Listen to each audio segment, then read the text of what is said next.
Gold, trusted gold buyers. మీరు తాకట్టు పెట్టిన బంగారాన్ని విడిపించి ఈ రోజు ఉన్న మార్కెట్ ధరకు కొనబడను.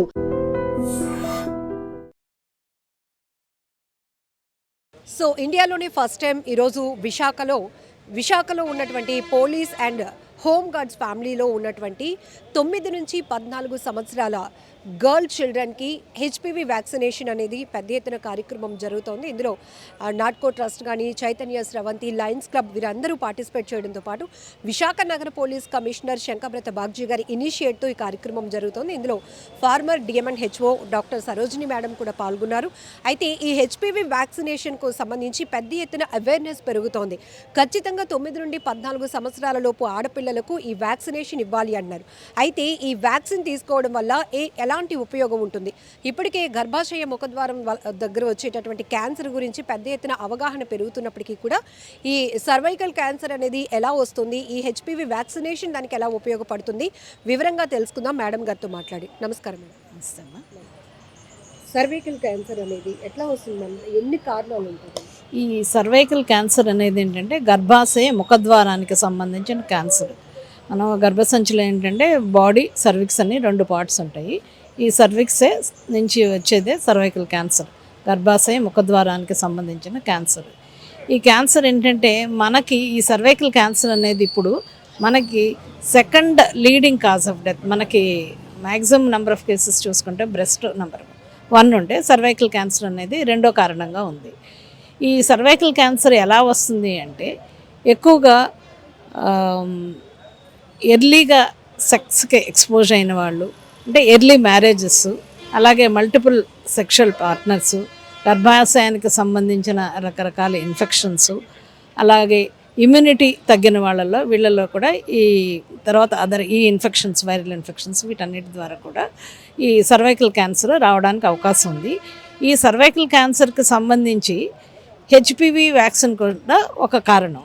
సో ఈ హెచ్పివి వ్యాక్సిన్ని ప్రివెంట్ చేయడానికి మెయిన్ ప్రయారిటీగా తీసుకోవడానికి కారణం ఏంటంటే మనము 1/5 of the global burden contribute చేస్తున్నాము అని. అంటే ఇప్పుడు స్టాటిస్టిక్స్ తీసుకుంటే రోజుకి 124,000 మంది కేసెస్ మనం డిటెక్ట్ చేస్తే ఒక సంవత్సరంలో 75,000 వరకు డెత్స్ జరుగుతున్నాయి సర్వైకల్ క్యాన్సర్ వల్ల. కాబట్టి ఏంటంటే WHO ఇది ప్రయారిటీగా తీసుకుని హెచ్పివి వ్యాక్సినేషన్ అనేది యూనివర్సల్ ఇమ్యునైజేషన్ ప్రోగ్రాంలో మనకు 1986 నుంచి కూడా ఈఐపి ప్రోగ్రాము అమల్లో ఉంది.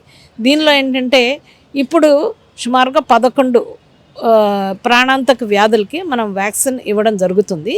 ఇది కూడా స్టేజ్ వైజ్ ఇంట్రడ్యూస్ చేసుకుంటూ ఈ 11 రకాల వ్యాధులతో పాటు ఇప్పుడు ఈ హెచ్పివి వ్యాక్సినేషన్ కూడా ఇంక్లూడ్ చేయడానికి గవర్నమెంట్ డెసిషన్ తీసుకుని స్టేజ్ వైజ్ స్టేట్లో స్టార్ట్ చేయడం జరిగింది. ఇప్పుడు మన స్టేట్లో కూడా మేబీ ఒక 1 year టైంలో ఈ హెచ్పివి వ్యాక్సినేషన్ యూనివర్సల్ ఇమ్యునైజేషన్ ప్రోగ్రాంలో ఇంక్లూడ్ చేసే అవకాశం ఉంది. మెయిన్ దీని కారణం ఏంటంటే ఎందుకు మనం ఇమీడియట్గా ఇంక్లూడ్ చేయలేకపోతున్నాం అంటే దీని కాస్ట్. ఇది ఒక వ్యాక్సిన్ కూడా 3,000 రూపీస్ మినిమం కాస్ట్ ఉంటుంది. సో 2 డోసులు తీసుకోవాలి. ఇది 9 to 14 years ఏజ్ గ్రూప్లో తీసుకోవాలి. 9 to 14 years ఏజ్ గ్రూప్లో ఎందుకు తీసుకోవాలంటే ఈ ఫీమేల్స్ సెక్షువల్ కాంటాక్ట్లోకి వెళ్ళకముందు, అంతేకాకుండా ఏంటంటే ఎర్లీగా కనుక మనం ఈ వ్యాక్సిన్ ఇస్తే యాంటీబాడీ ప్రొటెక్షన్, అంటే ఈ హెచ్పివి వ్యాక్సిన్ ఎఫెక్టివ్నెస్ అనేది ఇంకా ఎక్కువగా ఉంటుంది అన్న ఉద్దేశంతో 9 to 14 years ఏజ్ గ్రూప్ని మనము ఫిక్స్ చేయడం జరిగింది. సో దీనికి ఏంటంటే ముందు ఒక డోస్ ఇస్తాం, తర్వాత మళ్ళీ 6 months పోయిన తర్వాత 2వ డోస్ ఇవ్వాల్సింది. అలా కాకుండా ఈ 14 years ఏజ్ గ్రూప్ దాటినా కూడా ఇవ్వవచ్చు. అప్పుడు ఏంటంటే 0 ఒక డోస్ ఇచ్చిన తర్వాత మళ్ళీ 1 monthకి ఒక డోసు, అలాగే 6 monthsకి ఒక డోసు, ఈ 3 doses ఇవ్వాల్సి ఉంటుంది. ఇది ఏంటంటే మెయిన్ ఉద్దేశం ఏంటంటే ఈ 9 to 14 years ఏజ్ గ్రూప్లో ఉన్న పిల్లలందరికీ కూడా 2030 సంవత్సరానికంతా కూడా 90% ఆఫ్ ద చిల్డ్రన్ కవర్ అవ్వాలి. ఆ తర్వాత ఏంటంటే 30 years దగ్గర నుంచి 35 years నుంచి మళ్ళీ మనం స్క్రీనింగ్ చేయాలి. ఎందుకంటే ఏ మందు ఏ వ్యాక్సిన్ కూడా ఏది కూడా 100% ఎఫెక్టివ్గా ఉండదు. డెఫినెట్గా ఏంటంటే వాళ్ళకున్న ఇమ్యూనిటీని బట్టి వివిధ రీజన్స్ వల్ల 90% వరకు మనకు ప్రొటెక్షన్ ఉంటుంది. సో ఈ 35 ఏజ్ గ్రూప్ నుంచి 35 to 45 ఏజ్ గ్రూప్ వాళ్ళకి కంపల్సరిగా స్క్రీనింగ్ కార్యక్రమం కంటిన్యూ చేయాలి. మనం ఈరోజు ఇక్కడ వేసి 9 to 14 years ఏజ్ గ్రూప్ పిల్లలకి ప్రొటెక్షన్ ఉంటుంది, కానీ వాళ్ళు మళ్ళీ 35 years రీచ్ అయిన దగ్గర నుంచి స్క్రీనింగ్ ప్రోగ్రాంలో కంపల్సరీగా స్క్రీన్ చేయించుకోవాల్సిన అవసరం ఉంటుంది. ఒకసారి స్క్రీన్ చేసిన తర్వాత అది చాలా ఎర్లీ స్టేజ్లో కార్సినోమా ఇన్సిటు అయ్యి ఉండొచ్చు, ఇన్వేజివ్ క్యాన్సర్ అయ్యి ఉండొచ్చు, ఏదున్నా కూడా మనం ఐడెంటిఫై చేసి ఇమీడియట్గా ట్రీట్మెంట్ ఇవ్వాలి అన్నది మెయిన్ ఉద్దేశం అనమాట. 90% పిల్లల్ని కవర్ చేస్తూ ఆ తర్వాత స్క్రీనింగ్ చేస్తూ ఎవరినైతే ఐడెంటిఫై చేస్తామో వాళ్ళకి ఇమీడియట్గా ట్రీట్మెంట్ ఇస్తే కనుక మనం ఈ సర్వైకల్ క్యాన్సర్ బారి నుంచి మన ఫిమేల్ పాపులేషన్ని ప్రొటెక్ట్ చేసి హెల్దీ ఫ్యూచర్ ఇవ్వగలుగుతాం. మ్యామ్, ఈ వైరస్ మనిషి శరీరంలో ఎక్కడ ఉంటుంది మ్యామ్? ఈ వైరస్ ఏంటంటే వీళ్ళకి సెక్షువల్ కాంటాక్ట్ ద్వారా వస్తుంది. తర్వాత కొంచెం close skin to skin contact ద్వారా కూడా స్ప్రెడ్ అవ్వడానికి ఛాన్స్ ఉంది. ఎక్కువ శాతం టీనేజర్స్, స్టాటిస్టిక్స్లో చూస్తే కనుక టీనేజర్స్ సర్వైవల్ క్యాన్సర్. టీనేజర్స్ కాదు, సర్వైకల్ క్యాన్సర్ ఏంటంటే మనం టీనేజ్ 9 years ఐడెంటిఫై చేయడానికి కారణం ఏంటంటే వాళ్ళు అసలు హెచ్పివి వైరస్కి ఎక్స్పోజ్ అవ్వక ముందు నుంచి కూడా ప్రొటెక్షన్ తీసుకోవడం కోసం 9 to 14 years ఏజ్ గ్రూప్ ఒకటి, తర్వాత దానికి యాంటీబాడీస్ కూడా ఎక్కువ ప్రొడ్యూస్ అవ్వడానికి ఛాన్సెస్ ఉన్నది కాబట్టి ఆ ఏజ్ నుంచి కూడా మనం తీసుకుంటాం. ఆ తర్వాత ఇస్తే ఇంత ఎఫెక్టివ్నెస్ ఉండకపోవచ్చు. అందులో ఎలాంటి సిమ్టమ్స్ బయటపడతాయి మ్యామ్? సిమ్టమ్స్ అంటే మామూలుగానే ఈ బ్లీడింగ్ అది అవ్వడము, వీళ్ళకి కడుపు నొప్పి రావడము, ఈ ఇన్ఫెక్షన్స్, వైట్ డిశ్చార్జ్లు ఇవన్నీ కూడా కనిపిస్తాయి. కానీ ఇప్పుడు ఏంటంటే హెచ్పివి ఇన్ఫెక్షన్ వచ్చిన వెంటనే ఉండదు. యూజువల్గా ఏంటంటే హెచ్పివి చాలామందికి అందరికీ 70-80% పాపులేషన్ ఎఫెక్ట్ అవుతారు, కానీ అందరికీ క్యాన్సర్ రాదు. వాళ్ళల్లో ఏంటంటే ఒక 2 yearsలో యూజువల్గా వ్యాక్సిన్కి సంబంధించిన ఎఫెక్ట్ అంతా తగ్గిపోతుంది. అలా కాకోకుండా కొంచెం ఒక 15 years 20 years తర్వాత కూడా దాని ఎఫెక్ట్ కనిపించి అప్పుడు క్యాన్సర్లోకి వెళ్ళడానికి అవకాశం ఉంటుంది. మ్యామ్, ఇది డిస్కస్ చేయడానికి కొంచెం ఇబ్బందిగా ఉన్నప్పటికీ కూడా పెద్దవాళ్ళు పిల్లలకి కన్వే చేయడానికి, ఒక నాలెడ్జ్ ఇవ్వడానికి చెప్పాలి అన్న కూడా ఇప్పుడు మనం చూస్తున్నాం జనరల్గా ఎట్లా సిచ్యువేషన్ ఉందో సొసైటీలో అన్నప్పుడు.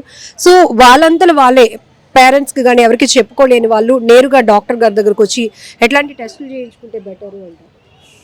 అంటే ఇప్పుడు 9 to 14 years ఏజ్ గ్రూప్లో మనం టెస్ట్లు ఏమీ చేయము, డైరెక్ట్గా వ్యాక్సినేషన్ ప్రోగ్రామ్ వెళ్తాము. ఆ తర్వాత ఏంటంటే ఏమైనా సిమ్టమ్స్ ఉన్నప్పుడు కంపల్సరీగా గైనకాలజిస్ట్ని కన్సల్ట్ చేస్తే అక్కడ ఈ హెచ్పివి వైరస్కి సంబంధించిన టెస్టులు, ప్యాప్స్మియర్ ఇలాగ రకరకాల టెస్టులు చేసి డయాగ్నోసిస్ చేయడం జరుగుతుంది.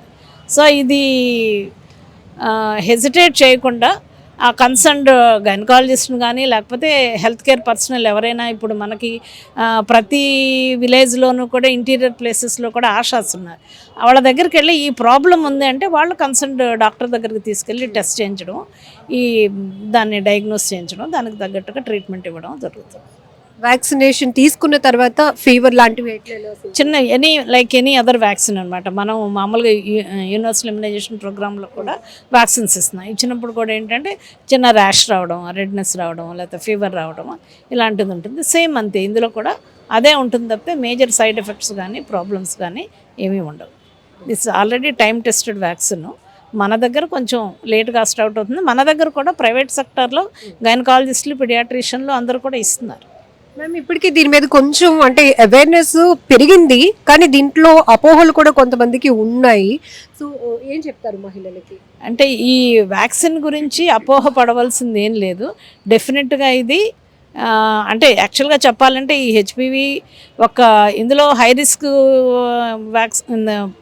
వైరస్లు ఉన్నాయి, లో రిస్క్ ఉన్నాయి. ఇందులో 16-18 అనేవి హై రిస్క్ గ్రూపు, వాటి వల్ల మనకి సర్వైకల్ క్యాన్సర్ అది వస్తుంది. తర్వాత ఈ వైరస్ ఏంటంటే ఒక సర్వైకల్ క్యాన్సరే కాదు, జెనిటల్ వాట్స్, తర్వాత ఓరోఫెరెంజల్ క్యాన్సర్, వీటన్నిటిని కూడా కాజ్ చేస్తుంది. కాబట్టి ఏంటంటే ప్రస్తుతం ఏంటంటే మనము క్యాన్సర్ సర్విక్స్ ఇన్సిడెన్స్ ఎక్కువగా ఉన్నది కాబట్టి ఈ ఫిమేల్ పాపులేషన్ స్పెసిఫిక్గా 9 to 14 years ఏజ్ గ్రూప్ని సెలెక్ట్ చేసుకుని వాళ్ళకి ఇవ్వడం జరుగుతుంది.